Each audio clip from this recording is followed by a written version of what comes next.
रामवीर घने जंगलों में अकेला अपनी मस्ती में चला जा रहा था। उसे बहुत तेज भूख लगी थी और गांव अभी भी दूर था। तभी उसकी नजर एक स्वच्छ और ठंडे जल से भरे तालाब पर पड़ी। अरे वाह, ये तो मेरे मन की मुराद पूरी हो गई। बहुत तेजी से भूख लगी थी और गांव का रास्ता अभी बहुत दूर है। मैं यही सोच रहा था कि काश कोई तालाब मिल जाए जहां बैठकर आराम से भोजन कर लूं और पानी भी पीने को मिल जाए। इतना कहकर रामवीर दौड़ता हुआ तालाब के पास पहुंच गया और अपनी पोटली से रोटी निकालकर खाने लगा। उसने अभी पहला निवाला ही खाया था कि किसी युवक की आवाज उसके कानों में टकराई। अरे भैया, अकेले बैठकर खा रहे हो? मुझे भी बहुत जोर से भूख लगी है। क्या तुम अपना भोजन आधा आधा बांट सकते हो? रामवीर ने सामने देखा। लगता है तुम भी यात्री हो और भूखे भी लगते हो। हाँ, मेरा नाम काशी है। रामवीर के पास 2 रोटियां थीं। वो एक रोटी काशी को देते हुए बोला, मेरी माँ कहा करती थी कि बांट के खाने से भोजन बड़ा ही स्वादिष्ट हो जाता है और बांटने वाले की किस्मत में और भी बढ़त आती है। तुम्हारी माँ तो बहुत अच्छे विचार की हैं। काश मेरे भी माता पिता जीवित होते तो मुझे भी ऐसी ही बातें सीखने को मिलती। क्या तुम्हारे माता पिता नहीं है? और तुम आसपास के भी नहीं लगते। कौन हो तुम और कहां से आए हो? भैया, अनाथ हूँ। गांव गांव राज्य राज्य भटकता हूँ। जिस गांव में काम मिल जाता है वही गांव मेरा हो जाता है। जैसे कि अब तुम मिल गए, तुमने मुझे अपना आधा भोजन दे दिया। अगर तुम मुझे अपने घर भी ले जाओगे तो मैं तुम्हारा छोटा भाई भी बन जाऊंगा। बड़े ही मजाकी और मस्खरे किस्म के हो तुम। चलो, तुम्हें अपने घर ले जाऊंगा।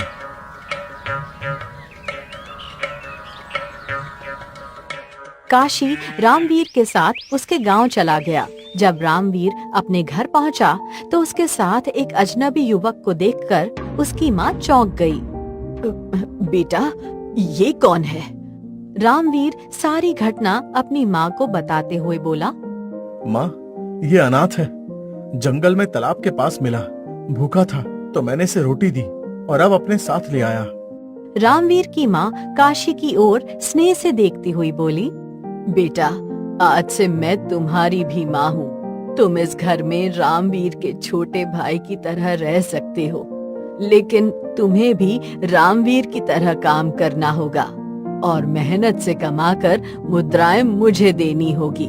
समझ गए बेटा? जैसी आपकी इच्छा माताजी। इतना कहकर काशी अपनी बांसुरी निकालकर मधुर स्वर में बजाने लगा। रामवीर की माँ उसे सवालिया नजरों से देखने लगी। मुझे नहीं लगता कि ये यहाँ भी ज्यादा दिन टिकेगा।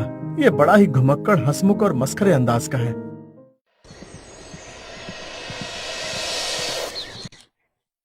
अगले दिन रामवीर काशी से बोला, काशी, तुझे क्या क्या काम आता है? मेरी गांव में बहुत जान पहचान है। तुझे किसी अच्छे काम पर लगवा दूंगा। भैया, मैं तो हर काम कर लेता हूँ। मैं मिठाई भी बना लेता हूँ और मैं लोहार की दुकान पर भी काम कर चुका हूँ। अरे, ये तो बहुत अच्छी बात है। चल, मैं तुझे अपने गांव के बिट्टू हलवाई के यहाँ पर काम पर लगवा देता हूँ।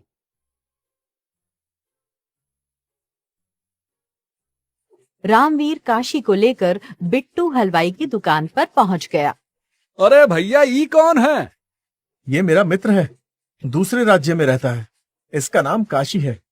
ये मिठाई बहुत अच्छी बनाता है। तुम्हारी दुकान पर काम करना चाहता है। ठीक है, इसको यहाँ छोड़ जाओ। रामवीर काशी को वहीं छोड़कर घर चला गया। क्या तुझे सारी मिठाइयाँ बनाना आता है? हाँ भैया, मैं तो मिठाइयाँ बनाने में माहिर हूँ।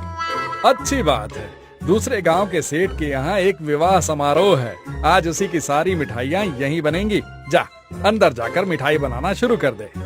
काशी अंदर जाकर मिठाई बनाने लगा और शाम तक मिठाई बनाता रहा। शाम को बिट्टू काशी से बोला, अरे, तूने तो बहुत सारी मिठाइयाँ बना दी। जरा चखकर तो देखूं कैसी बनी है। बिट्टू हलवाई ने जैसे ही मिठाई चखी, उसका चेहरा क्रोध से तमक उठा। क्या हुआ हलवाई भैया? तुम्हारे चेहरे पर तो मेरी बनाई हुई मिठाई का स्वाद आना चाहिए, लेकिन तुम्हारे चेहरे पर तो क्रोध झलक रहा है। मूर्ख, तूने मेरी सारी मिठाई बर्बाद कर दी। कुछ ही देर में सेठ आने वाला है और इस पूरी मिठाई में नमक के अलावा कुछ भी नहीं है। क्षमा करना बिट्टू हलवाई, लगता है मैंने गुड़ की जगह नमक मिला दिया। ये सुनकर बिट्टू हलवाई काशी को मारने दौड़ पड़ा। काशी अपनी जान बचाकर सीधा रामवीर के घर भाग आया। काशी को डरा हुआ देखकर रामवीर और उसकी माँ चौंक गए। तभी वहाँ बिट्टू हलवाई भी गुस्से में आ पहुँचा। क्या हुआ बिट्टू हलवाई? इसने मेरी पूरी मिठाई बर्बाद कर दी। कह रहा था हर मिठाई बनाना जानता है। मैंने तुम पर भरोसा करके इसे सारी मिठाई बनाने को दी और इस कमबख्त ने मिठाई में गुड़ की जगह नमक मिला दिया। बिट्टू भैया माफ कर दो। इसकी तरफ से मैं आपसे माफी मांगती हूँ। माफी मांगने से कुछ नहीं होगा।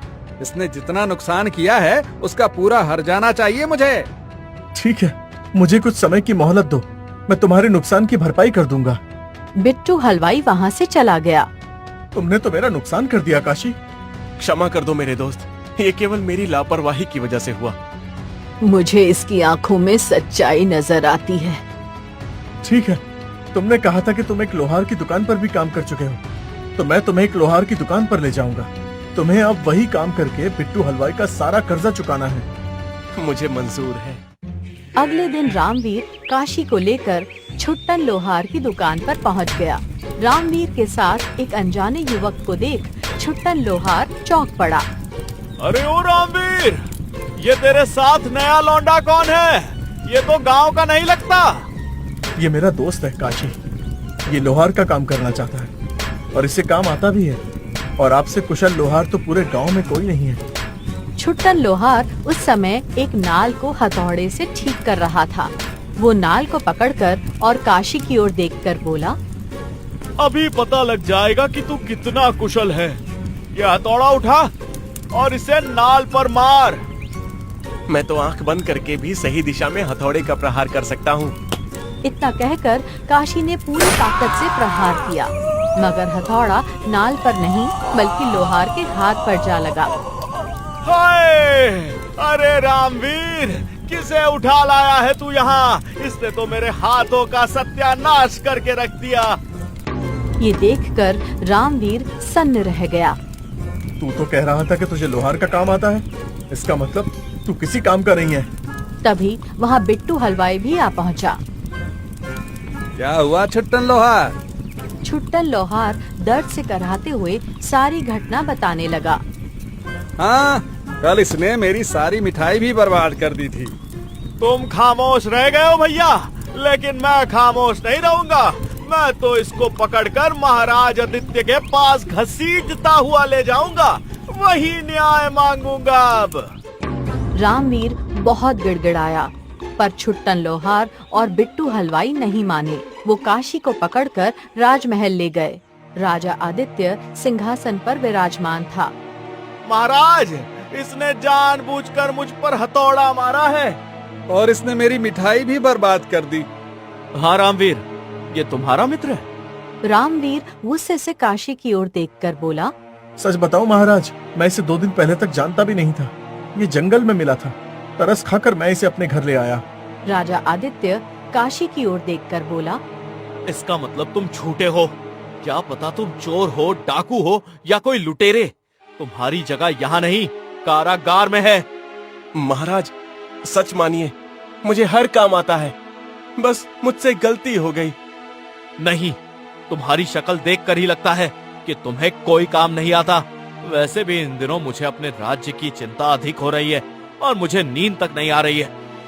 महाराज, मैं बांसुरी बहुत अच्छी तरह से बजा सकता हूँ और एक ऐसी धुन जानता हूँ जिसे सुनकर आपको बहुत अच्छी नींद आ जाएगी। ठीक है, बजाओ बांसुरी। अगर मुझे नींद की झपकी नहीं आई तो फिर तुम्हारा क्या अंजाम होगा, ये बताने की जरूरत नहीं। काशी ने तुरंत अपनी जेब से बांसुरी निकाली और सुर में धुन बजाने लगा। राजा आदित्य को धुन सुनते ही आनंद भरी नींद आने लगी। अचानक उसके चेहरे पर मुस्कुराहट आ गई। तुम दोनों का जो नुकसान हुआ है ना, उसकी भरपाई हो जाएगी। फिर राजा रामवीर की ओर देखकर बोला, तुम जा सकते हो। आज ये हमारे महल में रहेगा। जब तक मुझे नींद नहीं आएगी तब तक ये बांसुरी बजाएगा। एक राजा को अच्छी नींद की बहुत आवश्यकता होती है। तीनों वहाँ से चुपचाप चले गए। रात का तीसरा पहर बीत चुका था। राजकक्ष में राजा आदित्य करवटें बदलते हुए बेचैनी से लेटा हुआ था। नींद उनसे कोसों दूर थी। दासी, दासी! क्या हुआ महाराज, आपको कुछ चाहिए? जाओ जाकर उस बांसुरी वाले को बुला कर लाओ, हमें नींद नहीं आ रही है। कुछ ही देर में काशी बांसुरी लेकर कक्ष में खड़ा था। जैसे ही काशी ने बांसुरी बजानी शुरू की, राजा आदित्य की आंखें धीरे धीरे बंद होने लगीं और वो गहरी नींद में सो गया। नींद में ही राजा आदित्य ने खुद को एक अत्यंत सुंदर झील के किनारे खड़ा पाया। ये मैं कहाँ आ गया? मैं तो अपने कक्ष में सो रहा था। लगता है कोई सपना है ये। यहाँ कितनी गर्मी है और झील का पानी, ना जाने क्यों मन कर रहा है स्नान कर लूं। इतना कहते ही राजा झील में कूद पड़ा। अरे वाह, कितना आनंद मिल रहा है। झील का ठंडा ठंडा पानी कितनी शांति दे रहा है। चलो अब मैं कुछ गहराई में तैरता हूँ। राजा आदित्य झील की गहराइयों में उतरने लगा। अचानक उन्हें कुछ अद्भुत दिखाई दिया। झील के नीचे एक सुनहरे महल की झलक। अरे ये तो पूरा सोने का बना हुआ है। कितना सुंदर है ये। जैसे ही वो तैरते हुए महल के पास पहुंचा, उसे आभास हुआ कि झील का पानी अचानक गायब हो चुका था, जैसे वो किसी दूसरे ही लोक में पहुंच चुका था। राजा महल के भीतर प्रवेश कर गया। ये तो बिल्कुल निर्जन है, कोई भी नहीं। अचानक उसकी नजर एक खुले कक्ष पर गई। वो धीमे धीमे कदमों से भीतर प्रवेश कर गया। कक्ष के मध्य में एक राजसी सिंहासन जैसा शयन पट बिछा था, जो पूरी तरह सोने से बना था। उस पर एक अनुपम सुंदर स्त्री निंद्रा में लीन थी। उसकी उंगली में एक अंगूठी थी, जिसमें चमकता हुआ रंग बिरंगा मोती झिलमिला रहा था। इतनी सुंदर स्त्री मैंने अपने जीवन में कभी नहीं देखी। क्यों ना इसे जगाकर पूछूं कि ये कौन है। राजा आदित्य धीरे धीरे उसके नजदीक चला गया और जैसे ही उसे स्पर्श किया, राजा आदित्य की आंखें खुल गईं। क्या वो सपना था? ऐसा लग ही नहीं रहा था कि कोई सपना था, मानो वो वास्तव में वहां था।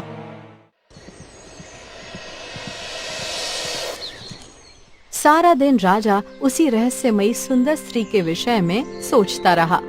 शाम होते ही वो पुनः करवटें बदलने लगा और उसे फिर नींद नहीं आई। दासी, जाकर काशी को बुलाओ। काशी दोबारा आ पहुंचा और बांसुरी बजाने लगा। राजा फिर से नींद में डूब गया। सोते ही राजा आदित्य को फिर से वही सपना दिखाई देने लगा। सब कुछ वैसा ही, वही झील, वही महल, वही स्त्री।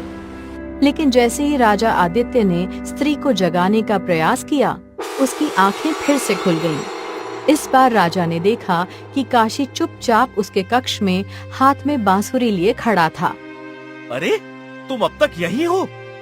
महाराज, आज रात आप सो तो रहे थे, लेकिन करवटें बदलते रहे। मुझे डर था कि कहीं आप उठकर मुझे फिर से न बुलवा लें, इसलिए मैं गया ही नहीं। वैसे तो मैं ये बात किसी को बताता नहीं हूँ, पर उस सुंदर स्त्री का दृश्य मेरी आंखों से हट ही नहीं रहा है। कौन सी स्त्री महाराज? राजा आदित्य काशी को अपने सपने की पूरी घटना बताते हुए बोला। और आज भी जैसे ही मैं उसे जगाने वाला था, मेरी आंखें खुल गईं। महाराज, मैं घुमक्कर स्वभाव का हूँ, कभी एक जगह नहीं टिकता। मैंने सुना है प्रयाग के आगे प्रतापगढ़ राज्य में एक झील है, जहाँ ऐसी ही दंत कथाएं प्रचलित हैं कि झील के भीतर एक सोने का जादुई महल स्थित है। मैंने तो कभी नहीं सुनी ये कथा, पर क्या तुम दावे के साथ कह सकते हो कि वो झील वास्तव में अस्तित्व में है? हाँ महाराज, मैंने वहाँ समय बिताया है। वहाँ के लोगों का पूर्ण विश्वास है उस झील पर। तो क्या तुम मेरा एक छोटा सा काम करोगे? आज्ञा दीजिए महाराज। क्या तुम जाकर इस बात की जांच कर सकते हो? आपने मेरी बांसुरी की धुन से मेरी जान बख्शी, इतना तो मैं आपके लिए कर ही सकता हूँ। राजा आदित्य के चेहरे पर हल्की सी मुस्कान आ गई। अगर उस झील में वास्तव में कोई चमत्कारी महल है, तो वो स्वप्न सुंदरी भी अवश्य वहाँ होगी। अगर वो दिखाई दे तो तुरंत मुझे आकर सूचित करना। मैं स्वयं उसका नाम जानने के लिए झील में उतरूंगा। इतना कहकर राजा एक सैनिक को बुलाते हुए बोला। जहाँ भी काशी जाए, तुम इसके साथ रहोगे और काशी पर नजर रखोगे। काशी, क्षमा करना, क्या पता तुम झील के बहाने कहीं और निकल जाओ।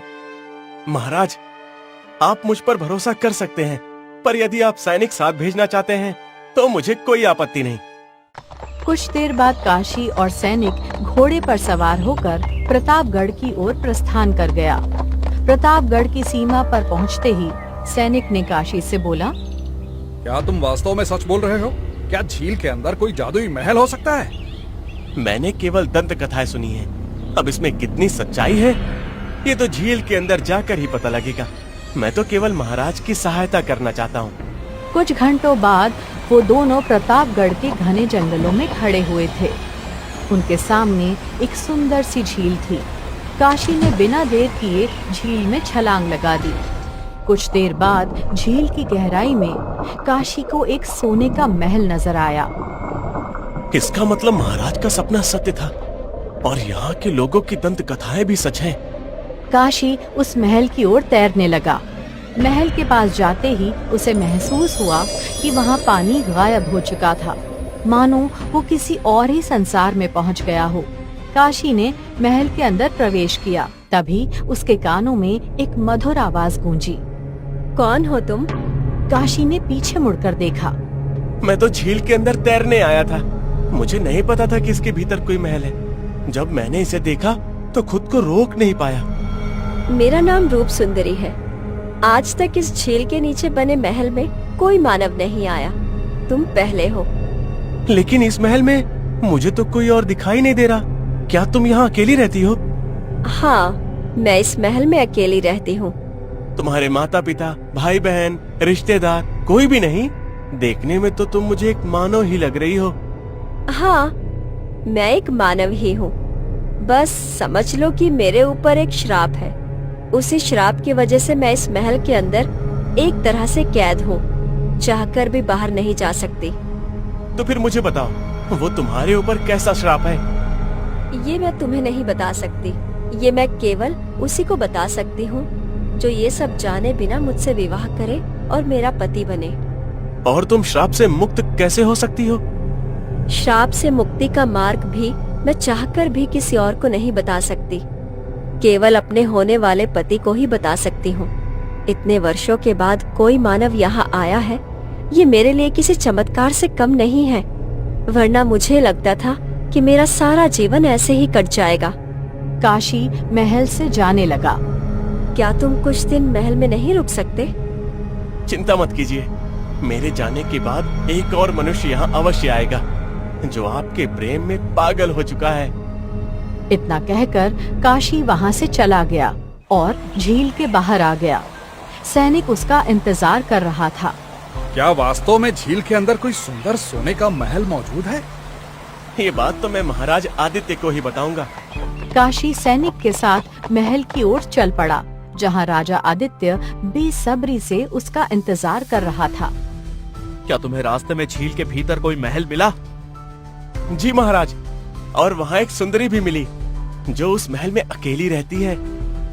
क्या उस सुंदरी ने अपने हाथ में कोई अंगूठी पहनी थी जिसमें रंग बिरंगी किरणों से जड़ा मोती था?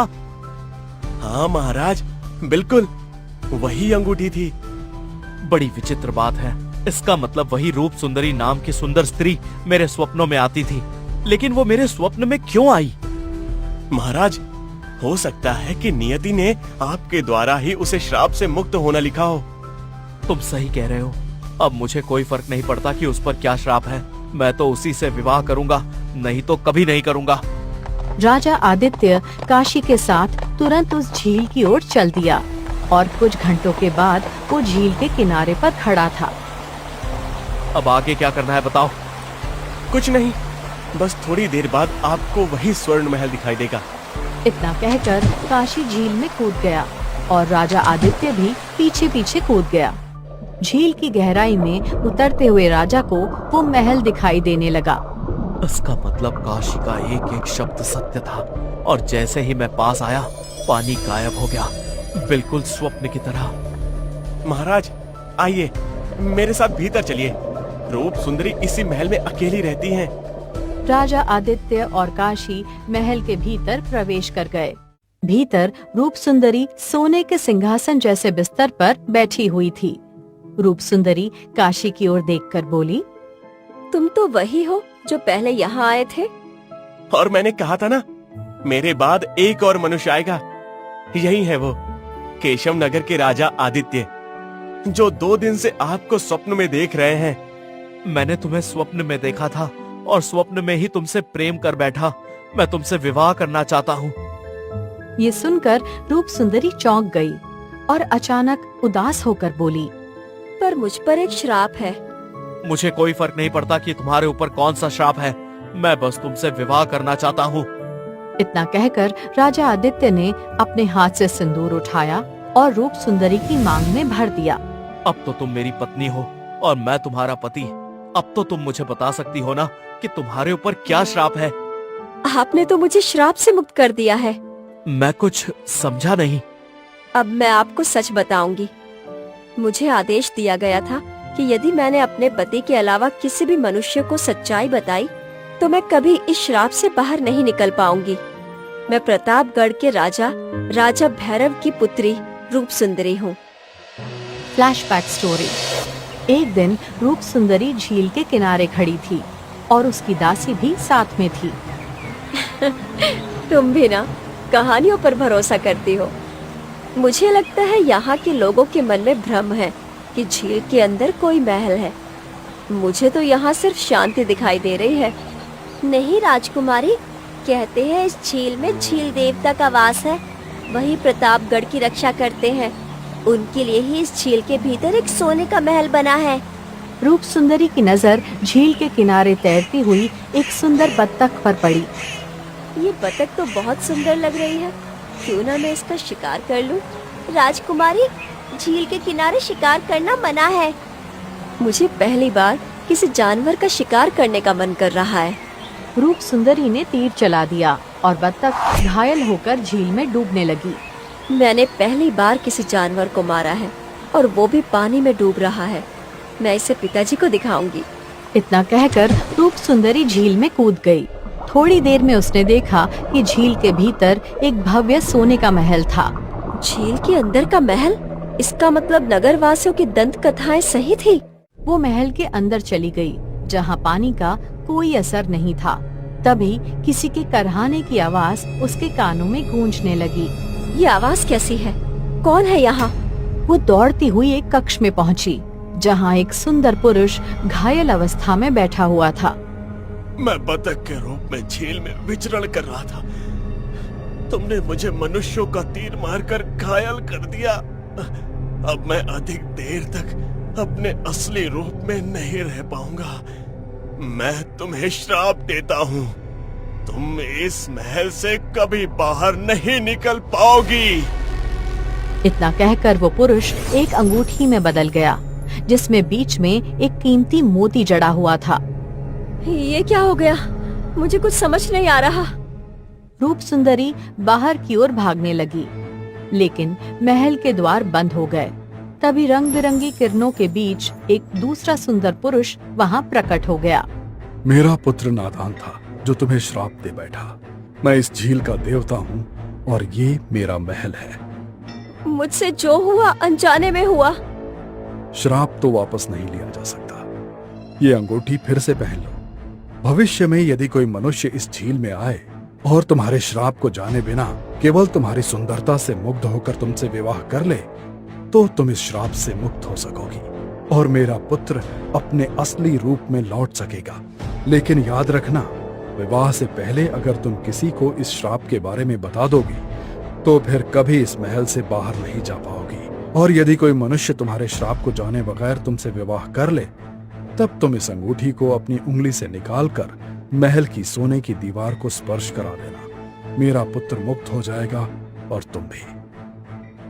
इतना कहकर झील देवता वहाँ से गायब हो गया।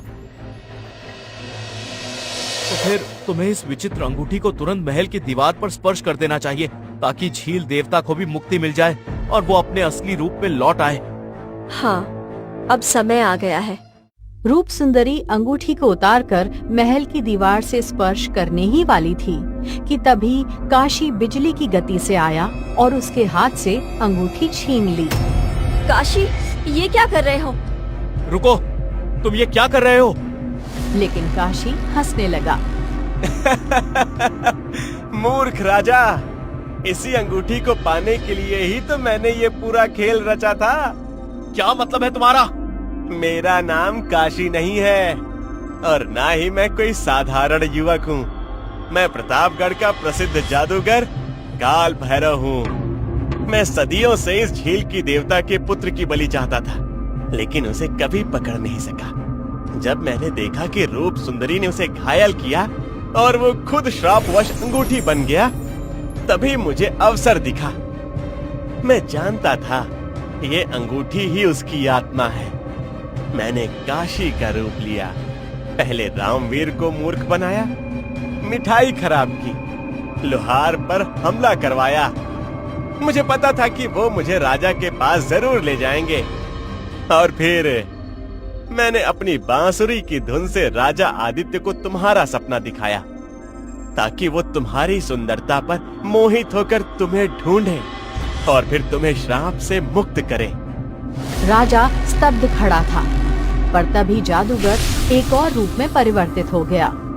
अब मैं इस अंगूठी को अपनी गुफा में ले जाकर इसे जीवित देवपुत्र में बदल दूंगा और उसकी बलि लेकर अमर हो जाऊंगा। परंतु तभी महल के बीचों बीच तेज प्रकाश प्रकट हुआ। ठहर जा दुष्ट, अब तू नहीं बचेगा। कौन है? मुझे देखकर नहीं पहचाना? मैं हूँ इस झील का देवता, इस महल का रक्षक और उस पुत्र का पिता, जिसकी आत्मा को तू कैद करना चाहता है। तो तू भी बाहर आ ही गया, लेकिन अब बहुत देर हो चुकी है। एक बात तू भूल गया काल भैरव। तुझे मालूम था कि इस झील के भीतर एक महल है, पर तू ये नहीं जानता कि ये महल दूसरे संसार में है। क्या मतलब है तुम्हारा? मूर्ख, जल के भीतर अक्सर दूसरे संसारों के अदृश्य द्वार होते हैं। ये महल तुम्हारी दुनिया और एक गुप्त लोक के बीच स्थित है, इसलिए तुम्हारा कोई भी जादू इस संसार पर असर नहीं कर सकता। और अब मैं तुझे इस संसार से मिटा दूंगा। झील देवता ने अपने हाथ उठाए। जल के भीतर से एक तेज जल घेरा उठा और काल भैरव को चारों ओर से घेर लिया। वो चीखता रहा, लेकिन अगले ही पल वो जल में समा गया। उसके जल में समाते ही अंगूठी रूप सुंदरी के हाथों में आ गई। रूप सुंदरी ने अंगूठी को दीवार से स्पर्श कर दिया और सुंदर युवक यानी झील का पुत्र प्रकट हो गया। मेरे पुत्र, तुम्हें मुक्ति मिल गई। अब चलो रूप सुंदरी, तुम्हारा असली घर अब मेरा राज्य है। राजा आदित्य और रूप सुंदरी विवाह करके महल लौट आए। राजा ने प्रतापगढ़ के दूत भेजकर रूप सुंदरी के पिता को बुलवा लिया। एक पिता ने अपनी खोई हुई बेटी को पाया और एक रानी ने अपना अभिशाप खो दिया।